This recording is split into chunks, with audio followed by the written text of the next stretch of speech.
Bonjour fidèles téléspectateurs, merci une fois de plus d'être des nôtres dans le cadre de ce programme Afrique Santé, ce rendez-vous qui est devenu un rendez-vous incontournable pour tous ceux-là qui veulent prendre soin de leur corps. Une fois de plus, c'est avec le docteur Pierre Moumessi que nous allons nous entretenir dans le cadre de ce programme. Bonjour. Bonjour Michel, bonjour à tous les téléspectateurs et bonjour aux techniciens. Docteur Pierre Moumessi, le thème que nous allons aborder aujourd'hui est un thème essentiel car il est en lien avec le système nerveux. Il s'agit de la moelle épinière et des maladies liées aux nerfs. Oui, déjà ce thème, je pense que ça va aider beaucoup de gens parce que parfois on soigne des gens à tâtons et surtout quand l'objectif ou bien la cause est ailleurs. Ce qui fait que on essaye un peu d'aider tout le monde à comprendre comment fonctionne son corps et qu'à partir de là, chacun prendra conscience. Vous savez, le système nerveux, s'il faut parler spécialement du cerveau, travaille en étroite collaboration avec la moelle épinière. Oui. Et la moelle épinière, c'est le canal, le relais par lequel, quand il y a une information que le cerveau veut envoyer à un organe ou comment dire, à une partie de notre corps de fonctionner, c'est comment dire, cette moelle épinière qui agit le plus rapidement. C'est-à-dire la moelle épinière agit à la seconde à toute information que le cerveau veut passer. C'est-à-dire que c'est elle qui transmet l'information aux muscles qui doivent agir? Oui, la moelle épinière puisque naturellement, que ce soit les muscles, puisque c'est grâce au nerf de la moelle épinière que la motricité existe, c'est même ça qui fait que les gens marchent. Les problèmes musculaires aussi sont commandés toujours par la moelle épinière. Donc les réflexes aussi sont commandés par la moelle épinière. La sensibilité que nous pouvons ressentir à n'importe quel moment sur notre corps, ça veut dire le sens du toucher. Tous ces ressentis qu'on ressent là, c'est toujours grâce à la moelle épinière. C'est pour cette raison qu'il y a beaucoup de cas de paralysie qui arrivent, ou bien des gens qui n'arrivent pas à marcher de manière rapide. Ils font des petits pas, mais ils ne peuvent pas faire mieux que ça. C'est juste parce qu'il y a un souci au niveau de la moelle épinière. Et cela est souvent ignoré, comme vous dites, d'où parfois des traitements pour faire marcher les gens, pour aider les gens à retrouver leur motricité, des traitements qui n'aboutissent pas. Oui, puisque parfois, bon, comme je disais tantôt, la médecine, c'est une école qui n'a pas de fin. Il faut toujours apprendre. Vous savez, si déjà vous arrivez chez quelqu'un parce que vous ne marchez pas, vous avez mal dans les muscles, vous avez mal aux articulations, vous avez un souci, même que le cerveau ne peut pas gérer un point de douleur sur vous. C'est tout ça, tous ces mots-là, parfois, vous pouvez arriver chez quelqu'un, il vous donne simplement les vitamines. Or, qu'est-ce qui peut se passer au fond du corps? Il peut y avoir une infection qui a affaibli les neurones. Donc les neurones, je veux dire les nerfs, les différents nerfs qui servent à la communication. Et la moelle épinière, à cause d'une infection, peut se retrouver dans l'incapacité de faire son travail. Et puis, parfois, certaines carences ou bien certains manques d'oxygène peuvent gérer notre corps, et puis la moelle épinière isolée, notre corps commence à subir des problèmes comme même les paralysies dont je parlais tantôt, parce que principalement beaucoup de paralysies, même ce qui est lié à l'AVC, c'est toujours géré par la moelle épinière. Donc c'est pour cette raison que j'ai cette chance comment dire, de soigner les cas incurables. Parce que j'oriente mon traitement toujours sur les causes. Et la cause, quand il s'agit de paralysie, la première idée qu'il faut se mettre dans la tête, comment fonctionne sa moelle épinière. Si quelqu'un a déjà un souci, même de jambes lourdes, il faut penser déjà qu'au niveau de la moelle épinière, il y a un petit problème. qu'il faut résoudre. Donc, je pense que chacun doit savoir que la motricité, si on court, si on a des sensations, si on est sensuel même, si on a des sensations de certains effets, je peux, parce que pour moi, je considère la moelle épinière et le cerveau comme le système électrique que Dieu a mis en nous pour nous permettre de faire des mouvements et tout ça. Alors, quand vous parlez de la moelle épinière qui peut avoir un lien avec certains cas de paralysie, est-ce à dire effectivement qu'il peut se poser des problèmes au niveau de la moelle épinière, bien qu'elle soit introduite à l'intérieur des os? Oui, déjà, vous savez qu'au niveau des articulations en général, tout ça est conduit par des nerfs. L'ensemble, parce que quand on parle même de des nerfs, pour ceux qui souffrent par exemple d'hernie discale, vous comprendrez qu'on expliquera que c'est parce qu'au niveau du disque qui est entre les deux vertèbres, il y a un souci, et puis les os font la pression sur les nerfs. Et c'est pour cette raison que les nerfs peuvent s'étendre tout le long du dos jusqu'à la plante des pieds. Donc, en ce temps-là, vous comprendrez que quand on parle des maladies qui vont vers la perte de motricité, il faut faire très, très attention. J'ai expliqué une fois que la moelle épinière aussi agit. Si vous voulez uriner, c'est toujours grâce à la moelle épinière que le sphincter, je veux dire le muscle qui protège la sortie urinaire. C'est grâce aux commandes du cerveau. Le cerveau demande à la moelle épinière, ouvre la valve pour que cette personne urine. On ouvre. De même pour les selles. Donc, la moelle épinière joue un rôle essentiel. Dans les cas où les personnes malades n'arrivent plus à contrôler leurs urines, contrôler leurs selles, on peut aussi faire un lien avec... Bien sûr, en majorité, c'est la moelle épinière. Ce sont des problèmes qui viennent directement, parce que les commandes ne sont plus respectées. Donc le cerveau commande, mais ça n'est pas respecté, parce qu'il y a interruption entre le nerf qui envoie la communication au cerveau. Donc cette zone-là est isolée. Et à partir de là, vous pouvez constater seulement que vous avez uriné, parce que même quand les urines viennent, vous n'êtes même pas au courant. Ça coule tout seul. Donc, je disais il y a quelques jours à un patient que quand vous venez déjà chercher les produits, il faut expliquer votre maladie. Ce n'est pas nécessaire de dire « donne-moi tel produit » parce que je ne soigne pas comme ça. Expliquez-moi les manifestations que vous ressentez. À partir de là, on peut décider de vous donner tel ci ou tel traitement. Mais comme la personne avait les pieds enflés, moi, quand il m'a expliqué, j'ai proposé plutôt de l'artère. Parce qu'avec l'artère, normalement, ça débouche tous les passages sanguins au niveau des pieds. Et à partir de là, la personne, 2 jours après, a commencé à bien marcher. Elle est venue me voir. Donc, pour dire simplement que la cause de chaque maladie, quand vous la connaissez... Quand vous maîtrisez la cause, vous pouvez facilement avoir des résultats rapides. Voilà, c'est ça. Donc, nous allons encore nous entretenir avec vous, docteur Pierre Menessy, sur ce lien qui existe entre la moelle épinière, les mouvements du corps et aussi les nerfs. On se retrouve juste après cet élément qui nous en dit plus effectivement sur le fonctionnement des nerfs. Dans cette animation, nous voulons montrer le système nerveux humain avec des images incroyables.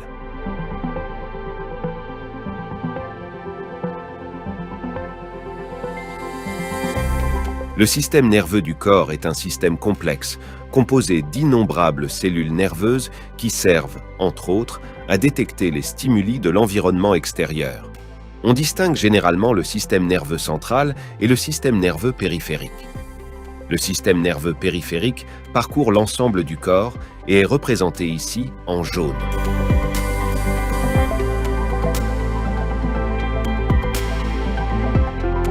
Le cerveau et la moelle épinière forment le système nerveux central. Ils sont bien protégés par le crâne et la colonne vertébrale.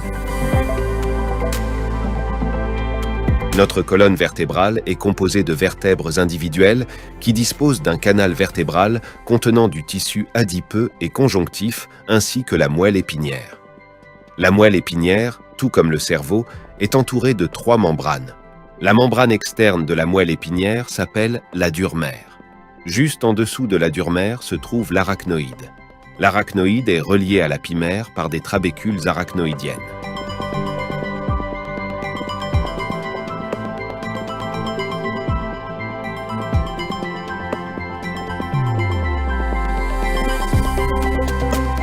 Les nerfs spinaux du système nerveux périphérique débouchent dans la moelle épinière, le nerf spinal se divisant en fibres nerveuses afférentes et efférentes. Les fibres nerveuses afférentes transmettent les impulsions nerveuses des récepteurs sensitifs vers le système nerveux central, tandis que les fibres nerveuses efférentes transmettent les impulsions vers les organes effecteurs, comme les muscles. Nous allons bientôt examiner de plus près l'épaississement que nous appelons le ganglion spinal. Les vaisseaux sanguins et de nombreuses fibres nerveuses font partie d'un nerf spinal. Plusieurs fibres nerveuses forment un faisceau.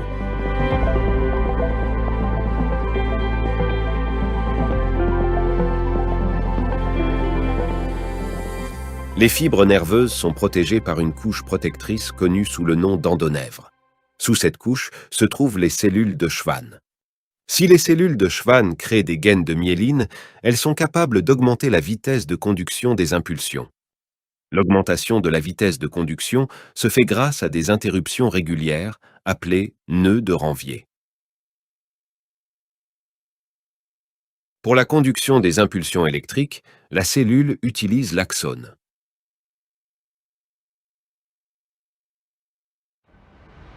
Examinons tout d'abord la structure de base d'une cellule nerveuse. Les cellules nerveuses sont constituées de la fibre nerveuse montrée précédemment, qui provient d'un corps cellulaire. À l'intérieur, nous voyons le noyau lumineux de la cellule.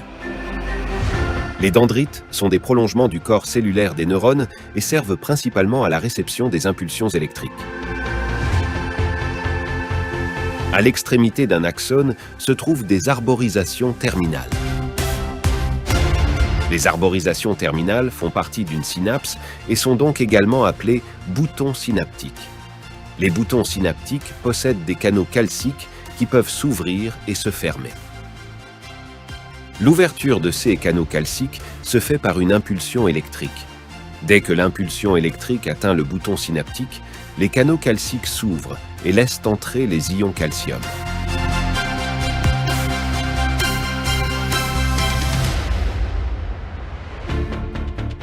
Dans le bouton synaptique se trouvent des vésicules qui contiennent des neurotransmetteurs, représentés ici sous forme de petites boules rouges. Environ 200 à 500 vésicules de ce type se trouvent dans les boutons synaptiques. Les ions calcium permettent à ces vésicules de fusionner avec la couche extérieure de la cellule, appelée membrane.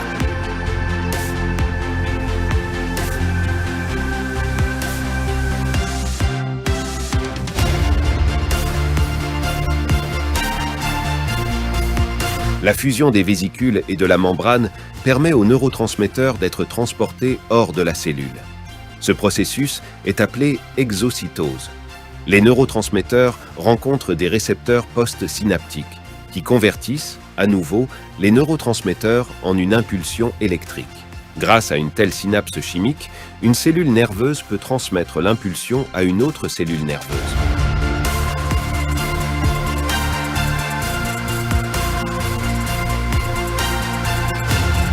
Pour ce faire, les dendrites disposent d'épines qui possèdent les récepteurs postsynaptiques mentionnés.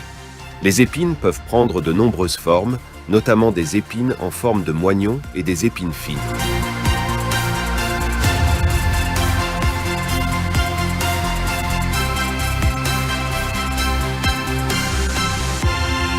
Les boutons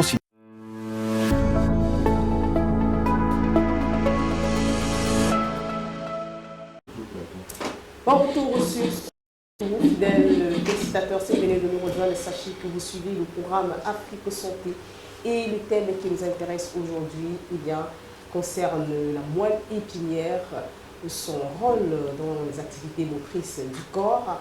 mais également les maladies liées aux nerfs. Vous avez compris que nous allons faire le lien entre ces deux éléments essentiels de l'organisme. Alors, docteur Pierre Oumou-Messi, on a beaucoup parlé de la moelle épinière dans les premières minutes de ce programme. Que dire alors des nerfs, les nerfs qui aussi ont un rôle fondamental dans les mouvements et les activités du corps humain?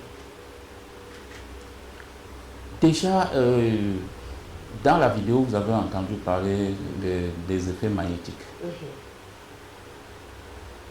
Je suis fier d'écouter cela parce que le magnétisme que je fais, parce que je suis naturellement un magnétiseur, ce sont des fluides positifs qu'on peut mettre la main sur une partie du corps qui souffre et le système se repart à l'intérieur. Donc ça sort de la zone douloureuse, le blocage qui empêchait l'oxygène de traverser.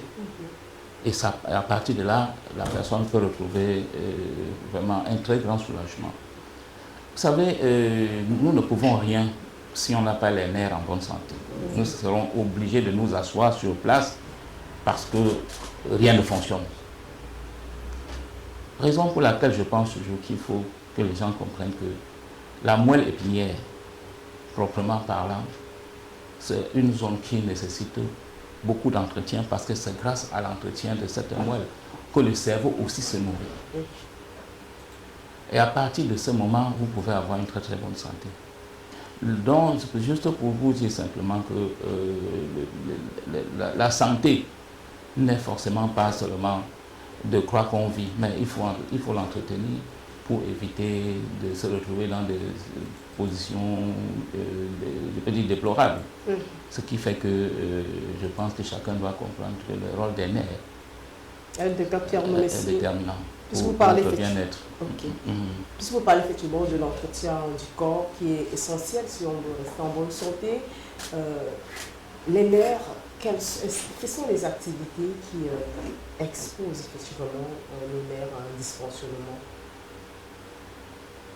On a un très grand problème avec la pollution. La pollution. Parce qu'il faut commencer par... Quand je parle de pollution, je retournerai toujours dans l'alimentation qui est déjà très très indispensable qu'elle soit saine. Parce que quand on mange quelque chose de bien, ça aide aussi tout le système à rester vraiment de bonne qualité. Il y a le sport aussi qui fait transpirer et qui aide le corps à s'oxygéner à travers je peux dire, les évacuations des toxines dans la transpiration pendant que vous faites le sport. Ça aide aussi beaucoup. Et tous ceux qui prennent l'alcool à la place des fruits de temps en temps détruisent leur corps.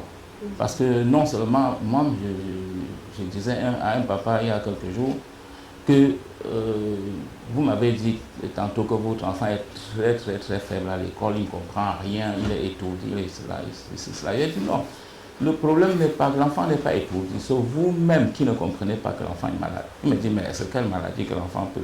J'ai dit si le cerveau de l'enfant n'est pas assez oxygéné, l'enfant ne peut pas être intelligent. Il faut savoir ça et pour oxygéner le système, il faut habituer vos enfants à consommer des fruits. Et de manger des aliments qui détiennent des fibres, manger des légumes. Tout ça, ça va beaucoup aider l'enfant. Mais quand vous laissez l'enfant avec un cerveau qui est toujours étouffé, des effets des aliments chimiques, bon, vous constaterez avec étonnement que vos enfants en général vont rester derrière pendant que ceux qu'on entretient vont évoluer. C'est ça.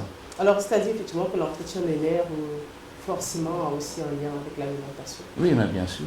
Tout notre système, quand on parle des infections au niveau de la moelle épinière, vous comprendrez que puisque le sang transporte l'oxygène partout, il y a des zones que le sang ne passe pas parce que peut-être il y a eu un problème à ce niveau. Et comme je considère la moelle épinière toujours comme le câble électrique, vous savez, s'il y a masse quelque part, le courant ne passe plus. C'est un peu ça. Donc quand il y a quand deux câbles se touchent et il y a masse, le courant ne passe plus. Donc c'est pour ça que je dis les gens devaient apprendre à consommer des produits naturels pour permettre au système de ne pas se retrouver dans certaines maladies.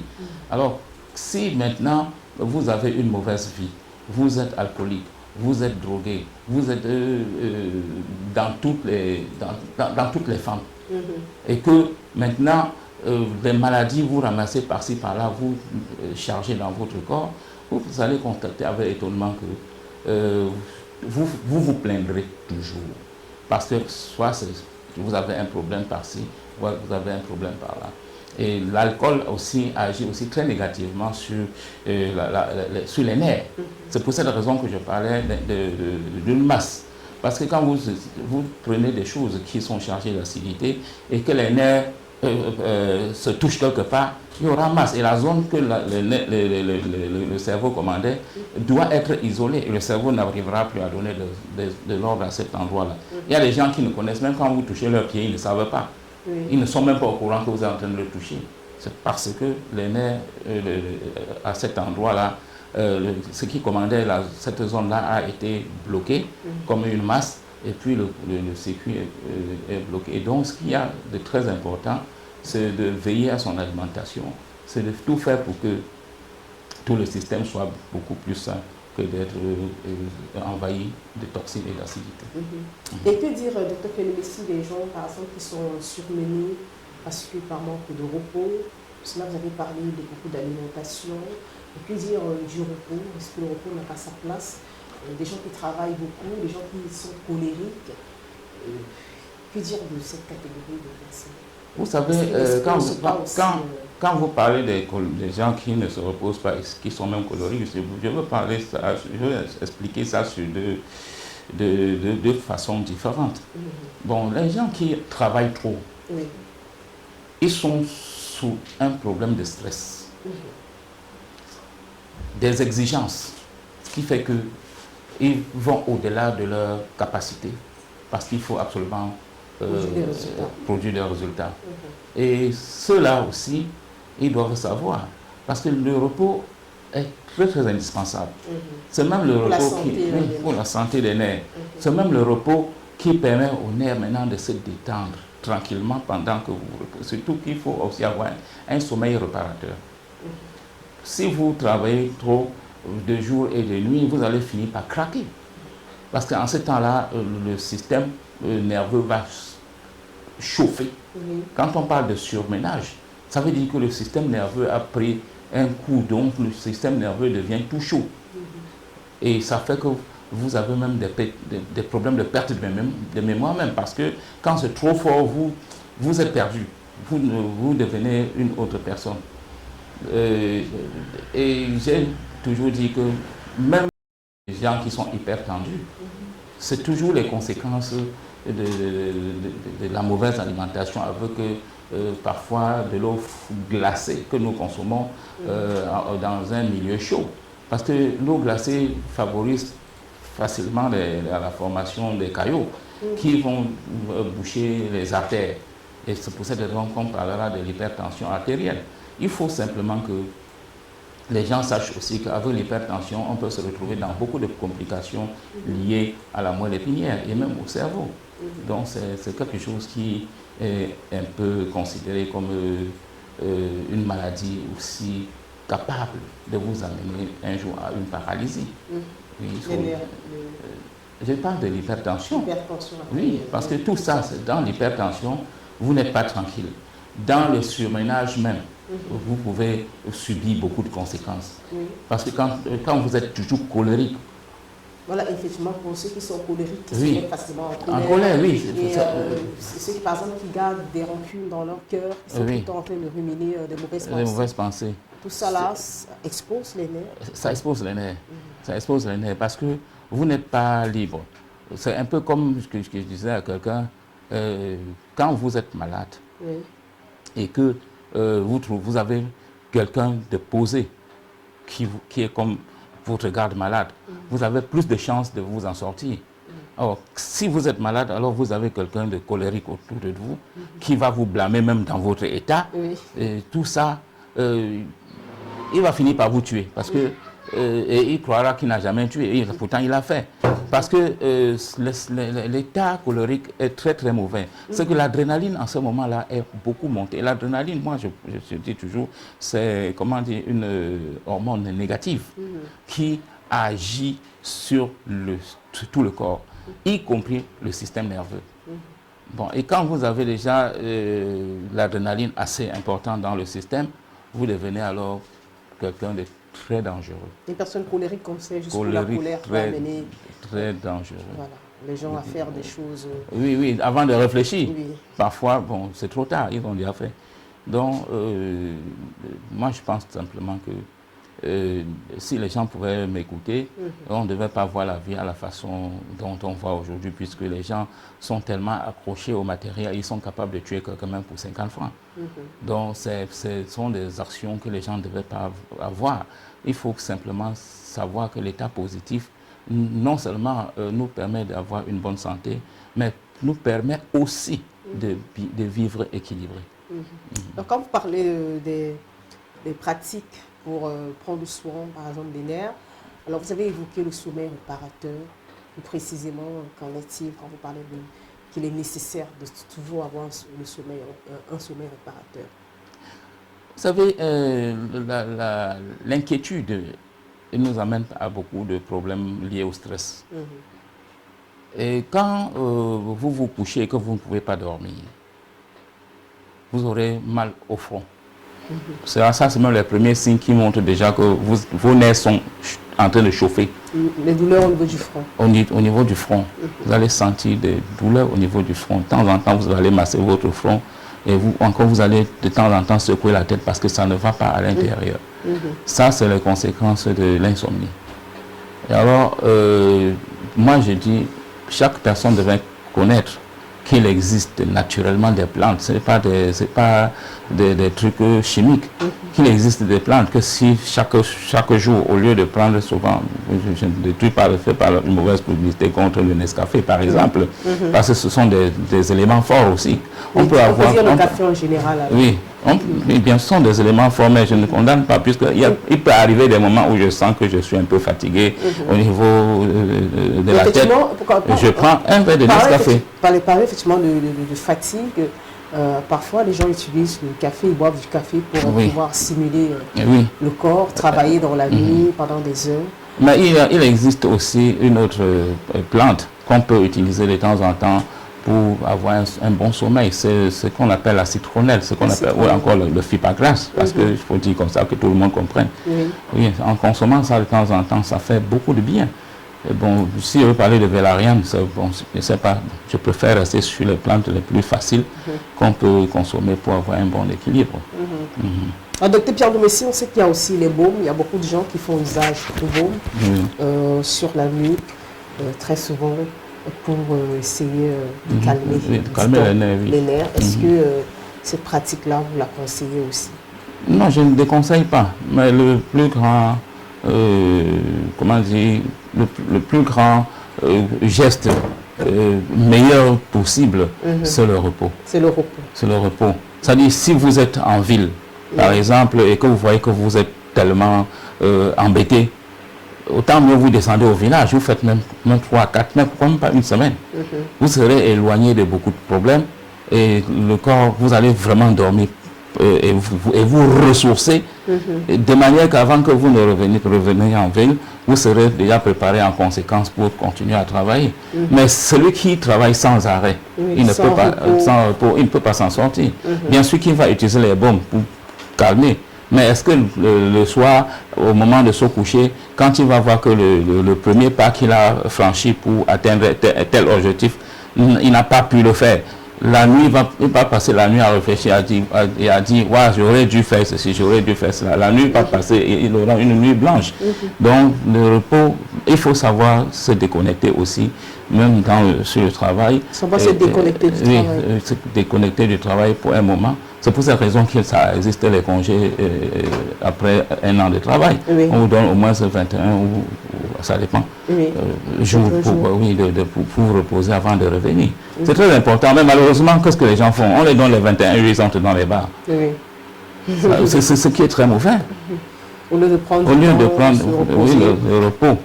C'est très, très indispensable, hein, parce que peut-être qu'avec du temps, les gens comprendront, mais c'est même le secret de la longévité, le repos. Le repos. Oui. Alors, Dr Pierre Messi, pour ce qui est des nerfs, est-ce que vous avez évoqué le cas par exemple du tabagisme, qui aussi n'est pas bon pour la santé? Non, j'explique. Vous savez, des nerfs. Il n'y a rien qui est fait pour détruire l'homme si l'homme n'en abuse pas. Le tabac, en médecine traditionnelle, on peut l'utiliser même pour résoudre certains problèmes liés aux hémorroïdes. On peut l'utiliser pour certains problèmes liés au manque de concentration sexuelle. Le problème, c'est de le prendre en ce temps-là comme un remède et non comme quotidiennement comme une drogue qu'on veut consommer. Parce que quand ça en abus, c'est là que vous aurez des problèmes pulmonaires. C'est là que ça va aller au-delà de ces vertus, devenir quelque chose de dangereux pour vous. Pour l'organisme. Donc, on peut utiliser toutes ces plantes juste pour soigner pour un moment. Et puis, quand vous êtes déjà guéri, c'est fini.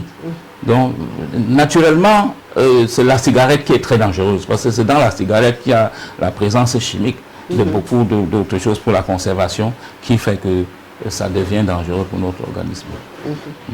Alors, Dr Pierre Messi, et pour ce qui est effectivement des cas de paralysie, vous avez évoqué le cas des AVC par exemple, qui aboutissent à parfois la paralysie partielle du corps. Est-ce que dans ces cas, effectivement, dans les traitements, il faut des massages, bref, qu'est-ce qu'il faut en fait dans des cas de paralysie liés effectivement au nerf ou à la moelle épinière? Quels sont les traitements? Le massage a sa place. Pourquoi? Parce que là où le sang ne passe plus, l'oxygène est bloqué. Alors le massage avec toutes les huiles, les baumes qu'on utilise, c'est pour permettre à la circulation sanguine de traverser des zones qui ont été isolées, afin que la personne reprend, en fait le corps reprend vie progressivement dans ces zones. Le massage est indispensable, il n'y a pas de souci pour ça. Les gens qui souffrent déjà de la paralysie, il est vrai, de mon côté, moi, même si j'utilise le magnétisme, il existe vraiment des remèdes efficaces pour remettre le système. Parce que tous ces remèdes dont je propose sont des remèdes qui agissent sur la moelle épinière, qui agissent sur le système nerveux et qui agissent aussi pour le passage de l'oxygène dans les zones isolées. Donc, j'ai beaucoup de gens qui étaient paralysés et qui marchent. Donc, ça c'est juste parce que, grâce aux recherches, j'avais compris que l'essentiel n'était pas seulement de voir un remède et dire ce remède peut soigner telle chose, sans faire des recherches pour mieux connaître la plante qu'on utilise. Et à la longue, j'ai compris que beaucoup de maladies, comme parfois on dit que c'est génétique, c'est juste des petites défaillances, soit au niveau de la moelle osseuse, soit des petits problèmes au niveau même de la moelle épinière. Donc, moi, je pense toujours qu'il est très, très nécessaire de reconnaître que la médecine naturelle a beaucoup à donner, parce que les vertus sont souvent très, très, très, très, très grandes. En quantité importante. Vous avez bien fait de rappeler que vous êtes également un chercheur. Alors, dans vos cas de recherche concernant les maladies liées aux nerfs, Dr Pierre Messi, est-ce qu'il y a des cas de maladies fréquents liés aux nerfs? Bien sûr, il y a des maladies fréquentes, mais il y a d'autres maladies comme on peut considérer comme les maladies auto-immunes, qui sont pas, que les gens ne savent pas que les traitements existent. Toutes les maladies fréquentes liées aux nerfs, c'est déjà cette histoire, par exemple, d'hypertension, qui fait chauffer les nerfs de temps en temps, les pertes de mémoire, les pertes de motricité aussi, je suis dans les problèmes de paralysie. Et il y a aussi certaines personnes qui ont de la faiblesse musculaire, Quand on a la faiblesse musculaire, c'est aussi un autre cas, ça c'est très compliqué. On ne peut plus marcher rapidement. Et il y a d'autres personnes qui ont, des douleurs partout entre les vertèbres. C'est là où je parlerai de l'hernie discale. De l'hernie discale. Donc, il y a plein de maladies liées au nerf, mais déjà, je pense que l'essentiel dont je cite là, c'est juste qu'il faut reconnaître que derrière ça, il y a beaucoup d'autres maladies dont je veux dire, la cause vient des nerfs. Des nerfs. Oui. Et pour ce qui est des enfants qui ont du mal à marcher, et qui ne marchent pas, qui marchent difficilement, est-ce qu'effectivement il y a des cas qui peuvent être liés aux nerfs? Pour ce qui est des enfants. Ce qui est des enfants. Oui, non, pour les enfants qui naissent et qui n'arrivent pas à marcher, ils sont mous. Oui. Je parlerai beaucoup plus des articulations des os. Oui, il faut simplement leur donner des produits qui vont renforcer la force des os pour que les os deviennent vraiment solides. Parce que certains sont déséquilibrés à cause de cela. D'autres viennent même au monde avec un cou qui ne peut pas se tenir droit. Mais seulement il n'y a pas de souci avec des petits massages dans toutes ces zones et surtout au niveau lombaire aussi, accompagné des remèdes pour renforcer les articulations, ça marche. Les enfants reprennent, je peux dire, reprennent toutes les capacités de vivre aussi pleinement comme les autres. Est-ce que le magnétisme, docteur Pierre Menessy, peut soigner certaines maladies liées aux nerfs? C'est même très très indispensable parce que vous comprendrez que le magnétisme a un impact très positif sur les nerfs. Parce que quand un magnétiseur met par exemple la main en bas de votre pied, ça, lorsque vous avez des douleurs partout, plus il traîne, plus vous sentez comment les douleurs se calment au fur et à mesure. Ça se calme progressivement. Après un moment, parce que en ce temps-là, le magnétiseur peut sentir les crampes dans les mains, peut sentir la chaleur dans les mains, il peut sentir dans ses propres mains, puisque lui, il tire le négatif. Et quand je dis négatif, ça peut être même des maladies compliquées, mystiques. Donc, je veux dire, vous enlevez un pouvoir mystique qu'on a fait peut-être pour rendre quelqu'un malade. Aussi, tout comme ça peut être des problèmes de la mauvaise circulation sanguine. Vous mettez là, ça permet maintenant que l'oxygène passe partout et puis le patient retrouve sa guérison. Il y a des maladies liées aux nerfs, c'est la thématique qui nous intéresse. Le docteur Pierre Menessy, on a aussi beaucoup parlé des nerfs dans cette partie. On va encore proposer à nos fidèles téléspectateurs un autre élément qui revient toujours sur ces substances fondamentales. On a parlé de la moelle épinière, on parlait des nerfs et on revient pour la suite. Les boutons synaptiques ne peuvent pas seulement transmettre des impulsions via les épines dendritiques. Ils peuvent également transmettre leurs impulsions directement à la cellule. Il est également possible qu'un bouton synaptique forme une synapse avec un autre bouton synaptique. Les cellules nerveuses peuvent et doivent en outre transmettre des impulsions à d'autres cellules, comme par exemple à nos cellules musculaires, afin que nous puissions bouger.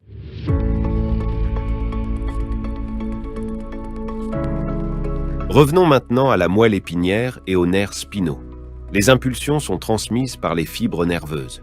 D'un côté, de la moelle épinière, de l'autre, vers la moelle épinière. C'est dans le ganglion spinal que se trouvent les corps cellulaires des neurones sensitifs. C'est pourquoi cette partie d'un nerf spinal est plus épaisse que l'autre.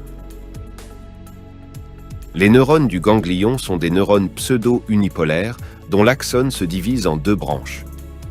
Une branche se dirige vers la périphérie, par exemple vers la peau, et une autre vers le système nerveux central. Ainsi, l'axone transmet des influx nerveux par potentiel d'action, c'est-à-dire électriquement, de la peau au système nerveux central. Selon la fonction, les neurones peuvent également avoir des fibres nerveuses non myélinisées. Dans ce cas, des cellules de Schwann non myélinisantes entourent l'axone. Cela signifie qu'il n'y a pas d'augmentation de la vitesse de conduction des potentiels d'action. Examinons le processus à l'aide d'une illustration très simplifiée. Au bout des doigts notamment, nous possédons de nombreux récepteurs aux extrémités des fibres nerveuses sensitives.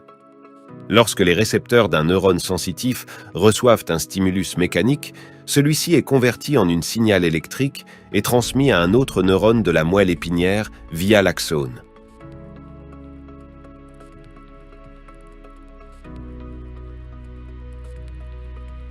Le neurone de la moelle épinière transmet le signal au cerveau, où un autre neurone transmet finalement l'impulsion au cortex somatosensoriel.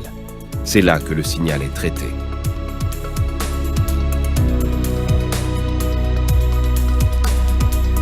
Comme nous l'avons déjà mentionné, il existe de nombreux récepteurs dans la peau. Certains récepteurs se trouvent dans la couche supérieure de la peau, l'épiderme, qui se compose de kératinocytes morts et vivants. On y trouve les corpuscules de Meissner et les cellules de Merkel. D'autres récepteurs se trouvent dans les couches plus profondes de la peau, comme les corpuscules de Ruffini, qui se trouvent dans le derme. Il existe de nombreux autres récepteurs, mais seuls ces trois seront brièvement décrits ici. Commençons par le corpuscule de Meissner. Dès qu'une pression est exercée sur le corpuscule de Meissner, par exemple en appuyant sur la peau, un potentiel d'action est déclenché. Ce potentiel d'action ne se produit que lorsque la pression change. C'est pourquoi les corpuscules de Meissner font partie des mécanorécepteurs à adaptation rapide. En revanche, les cellules de Merkel font partie des mécanorécepteurs à adaptation lente, car elles déclenchent un potentiel d'action aussi bien en cas de stimuli dynamique que statique. Les corpuscules de Ruffini déclenchent un potentiel d'action lors de l'étirement de la peau. Les corpuscules de Ruffini font également partie des mécanorécepteurs à adaptation lente. Jetons à nouveau un coup d'œil sur la moelle épinière et les nerfs spinaux.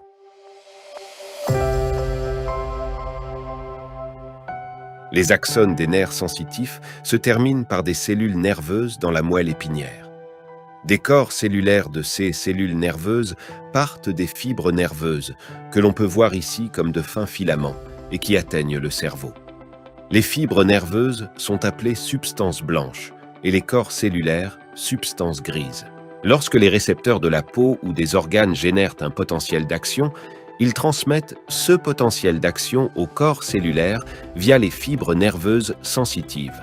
Après quoi, le potentiel d'action est envoyé au cerveau via les fibres nerveuses.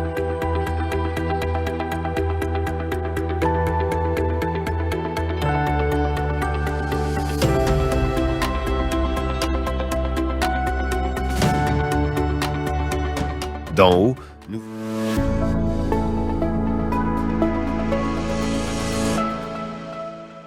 Merci d'être tous téléspectateurs. Merci de nous suivre sur Afrique Média, Sciences et Éducation. C'est l'heure de la santé avec le docteur Pierre Nounessi.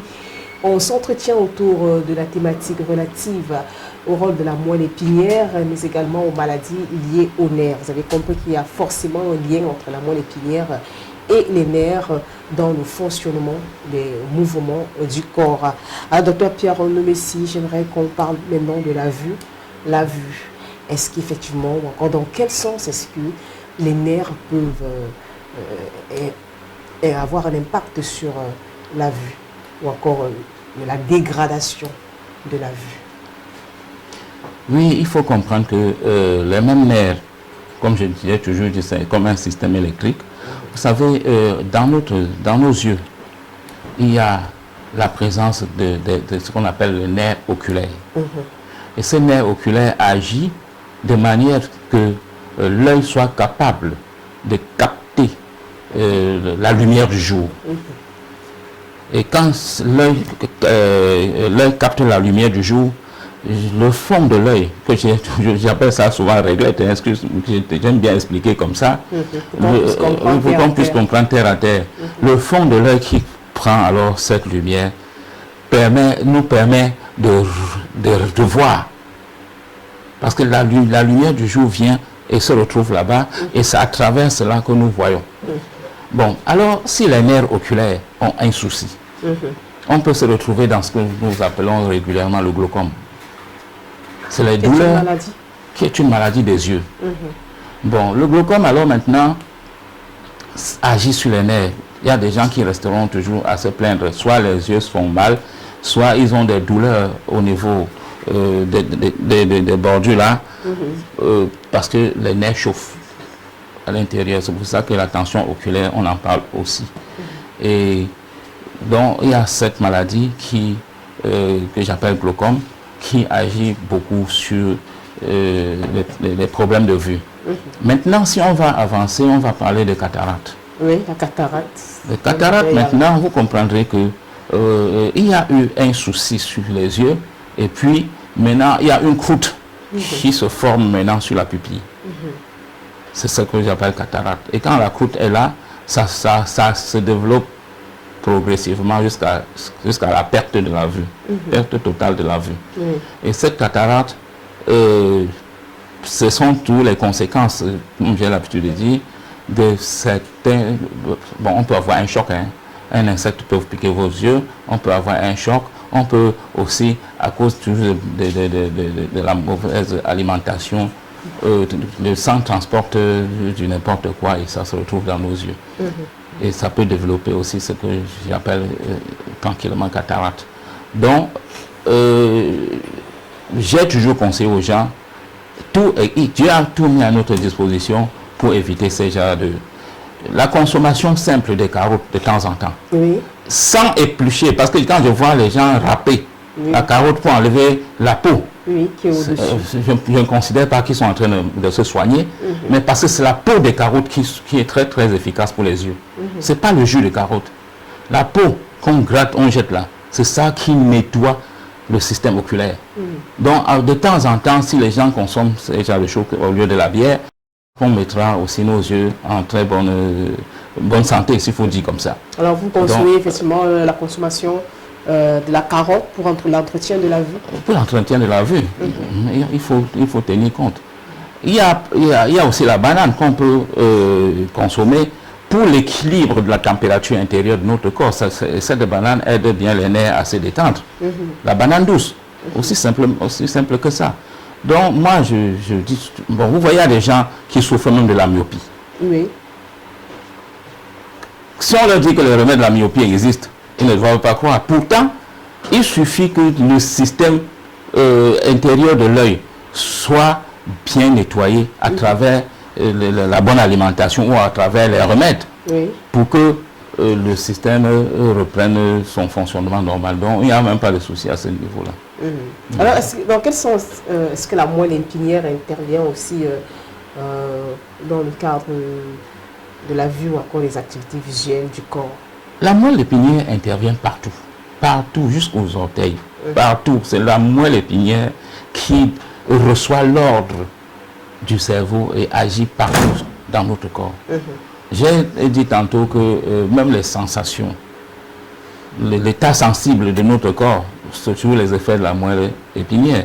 Donc, puisqu'il y a derrière les nerfs, qu'on appelle les nerfs oculaires, qui sont dans les yeux, ça veut dire que quand le cerveau envoie une information, à la seconde même, c'est déjà arrivé, même au niveau des yeux.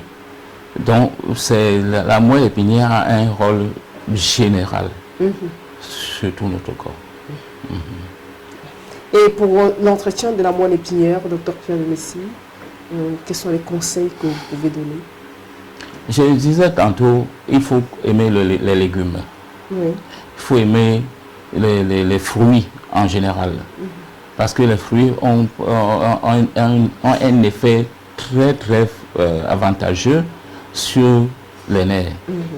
Il y a, comme j'aime toujours dire, il ne faut pas oublier que la consommation d'eau est aussi très très indispensable, parce que je dis régulièrement que on a cette habitude de ne pas comprendre que notre corps a besoin de l'eau. Et donc l'eau joue un rôle aussi très important, très important. Pas les jus ou encore tous ces trucs. Non, si c'est les jus naturels, Oui. les fruits en général, on n'a pas aucun des jus problème. gazeux. Mais quand c'est des jus gazeux, des jus artificiels, ce n'est plus la même chose. Donc il faut comprendre que quelqu'un m'a demandé un jour pourquoi vous défendez qu'on ne consomme l'alcool. Et pourtant, on nous dit scientifiquement que notre corps a besoin d'alcool. Bon. J'ai dit, vous savez, Dieu a tout mis à notre disposition. Quand vous consommez, par exemple, le vin de raffia ou le vin de palme, vous trouverez l'alcool dedans. Oui. Mais il faut aussi reconnaître que pour nous qui sommes des naturopathes, on peut aussi fabriquer le mélange de certains fruits Oui. pour toujours se procurer d'alcool. Bon, donc il y a beaucoup de bonnes choses autour de nous, mais c'est malheureusement que nous ignorons. Et c'est juste parce que on connaît les conséquences que l'alcool cause dans notre système qu'on dit faites attention. Faites attention, c'est tout. Donc, je pense que la meilleure chose au monde, c'est de pouvoir quitter ce monde parce qu'on a vieilli et non parce qu'on est malade. Et pour cela, effectivement, il faut prendre connaissance de ce qu'il faut faire lorsque l'on souffre d'une maladie ou encore pour prendre soin du corps, ne pas toujours attendre que l'on tombe malade avant de chercher des solutions.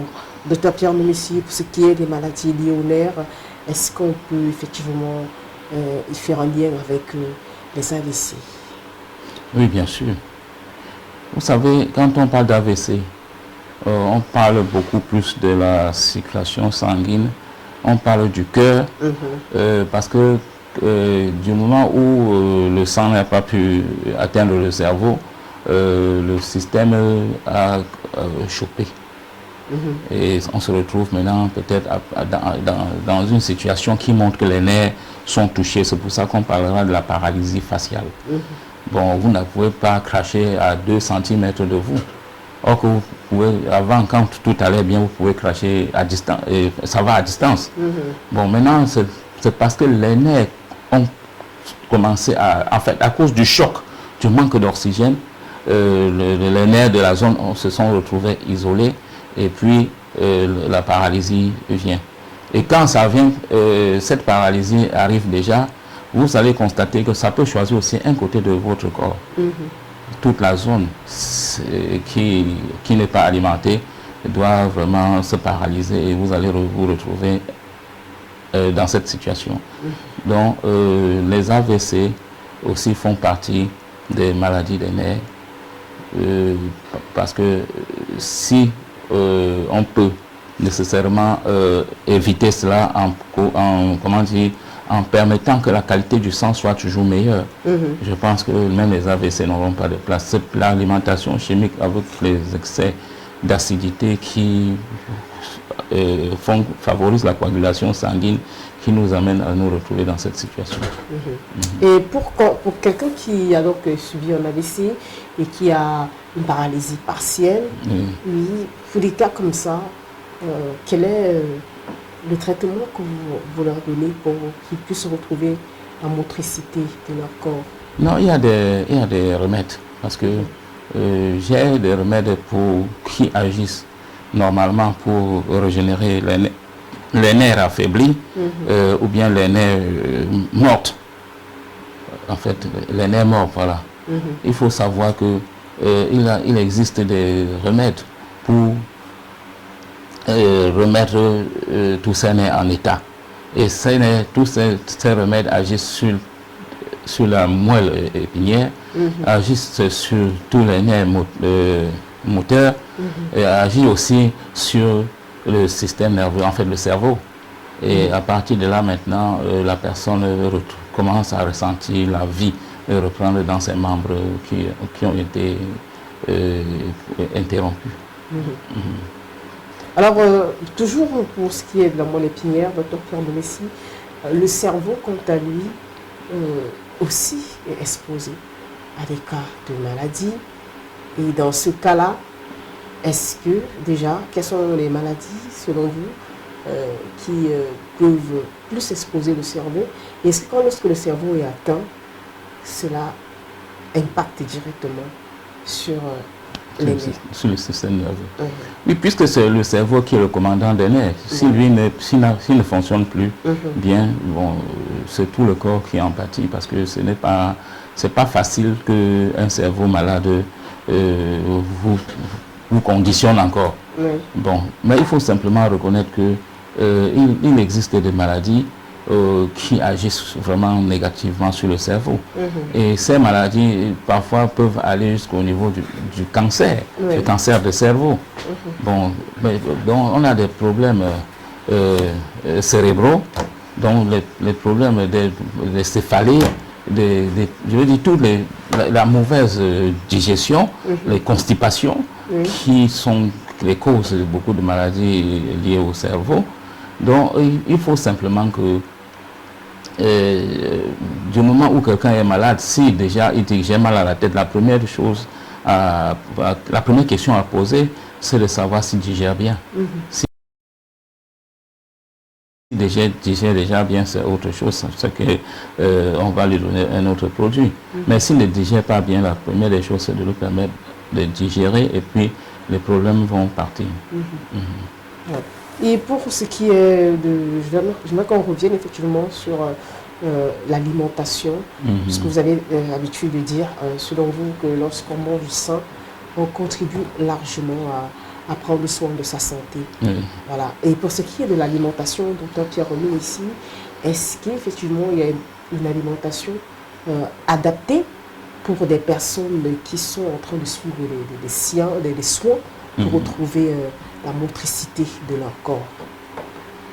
Oui, une alimentation est toujours favorable. Une alimentation saine surtout. Vous savez, avant qu'on ne parle des médicaments, il faut reconnaître que la nourriture, c'est notre premier remède. La nourriture, tout simplement. Tous les maux que nous soignons aujourd'hui peuvent aussi se soigner à travers la nourriture. Mais je le dis avec rigueur, parce que en tant que naturopathe, j'ai compris que le mélange de certains aliments peut nous amener à avoir une santé parfaite. Et c'est la nourriture. C'est la nourriture. C'est la grande chance qu'on a dans la naturopathie. La naturopathie, c'est une science qui gère les maladies à travers les éléments de la nature. Et beaucoup plus ce qu'on consomme des nourritures. Donc, on peut aussi, si une maladie n'a pas atteint un niveau de dégradation avancé, on peut franchement manger seulement bien et boire assez d'eau, et puis le système se repart tout seul. Alors, toujours chez les téléspectateurs, on parle des nerfs, on parle des maladies liées aux nerfs, mais aussi du rôle de la moelle épinière dans le fonctionnement du corps, dans les mouvements que nous faisons. La moelle épinière, Dr Pierre Noumessi, en cas de fracture par exemple, est-ce que on peut effectivement, dans le processus de guérison, pouvoir permettre à la moelle épinière de retrouver facilement ses fonctions? En cas de fracture. Oui, je comprends. Vous savez, puisque les nerfs passent partout dans notre corps, si les nerfs sont interrompus, par exemple, à cause d'une fracture, et que maintenant on remet les os en place, est-ce que les nerfs peuvent se refaire? Oui, c'est possible. Les nerfs, ça se refait. Parce que quand on a une fracture et que après les soins, surtout après les soins, on retrouve la guérison. Les sensations de démangeaison pendant l'approche de la guérison que vous sentez là, ce sont les nerfs en ce temps-là qui cherchent à se joindre les uns sur les autres. En cas de fracture, en période de réhabilitation.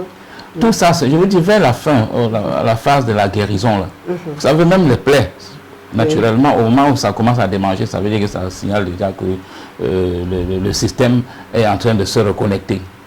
Donc les nerfs, en ce temps-là, peuvent bien se reconnecter et la blessure s'en va. Parce que si les nerfs ne se reconnectaient pas de manière normale, parce que j'ai toujours expliqué que les nerfs aussi ne sont pas très éloignés du système électrique, puisque j'en parle toujours.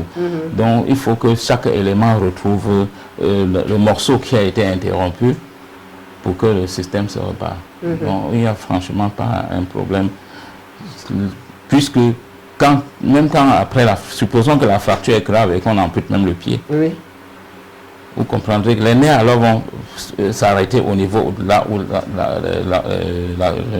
il y a eu amputation, et puis ça va rester comme ça.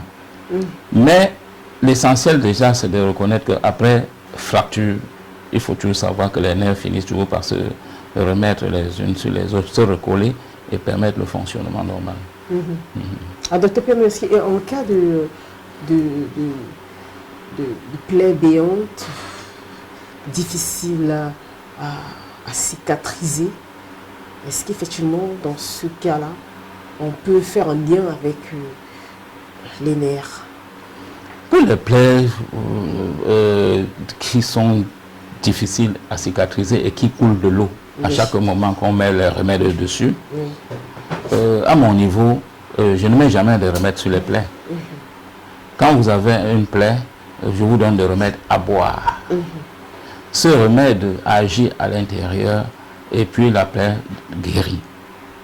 Parce que de l'intérieur, comme je disais tantôt, il existe des remèdes pour débarrasser de notre corps les toxines et les acidités. Et alors, ces remèdes nettoient le système, tout en permettant à la zone qui était difficile à soigner de retrouver vraiment ça. Je veux dire, les cellules de cette zone-là se régénèrent et puis la santé revient. Il n'y a aucun souci pour ça. Alors, pour le cas effectivement d'ulcère, comme vous êtes en train de dire, de plaie béante et tout, vous n'administrez rien sur la peau? Non. On boit seulement le remède. Chez moi, on boit seulement le remède. Même pour les yeux, on boit le remède pour guérir les yeux. On boit le remède pour guérir les plaies, même les plaies diabétiques. Les plaies diabétiques, les plaies diabétiques, oui.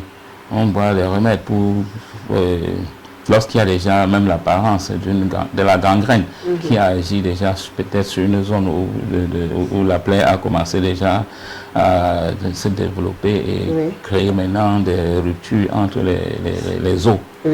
Ou encore le pied commence à noircir. Le remède, il faut simplement que les gens progressivement comprennent que la naturopathie, c'est une médecine qui fait beaucoup de merveilles. Il faut laisser le temps. Quand vous commencez le traitement nécessairement, au bout d'un moment, vous constatez que les choses commencent à changer. Il faut seulement être patient jusqu'à retrouver votre guérison. Parce qu'il y a aussi des gens qui sont trop exigeants. Ils pensent seulement au miracle. C'est ce qui n'est pas forcément très bien, mais les choses marchent comme ça. Ils ne savent pas qu'une guérison doit être progressive. Exactement. Merci, docteur Pierre Nomecy. La technique nous rappelle effectivement que le temps qui nous était imparti est arrivé à son terme. Un mot pour la fin concernant cette thématique. Oui, tout mon souhait, c'est que tous ceux qui nous écoutent comprennent que la santé, c'est quelque chose d'indispensable, que nous devions veiller dessus pour que nous ne soyons pas malades. Bien sûr qu'il existera toujours des petits bobos qu'on va soigner de temps en temps, mais il faut éviter de tomber dans des situations, je peux dire pitoyables, je veux dire des maladies qui vont vous faire de la peine.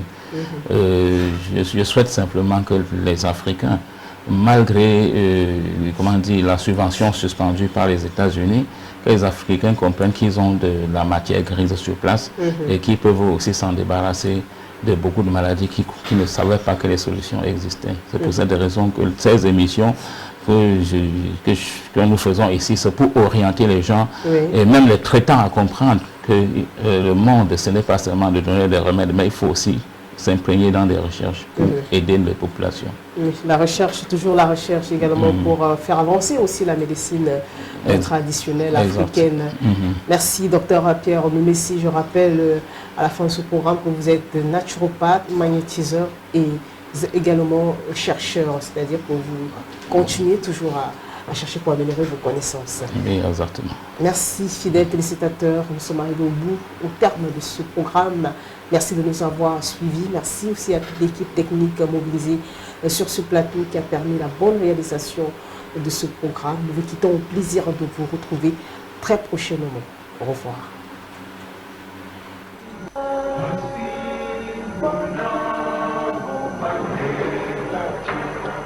La paix.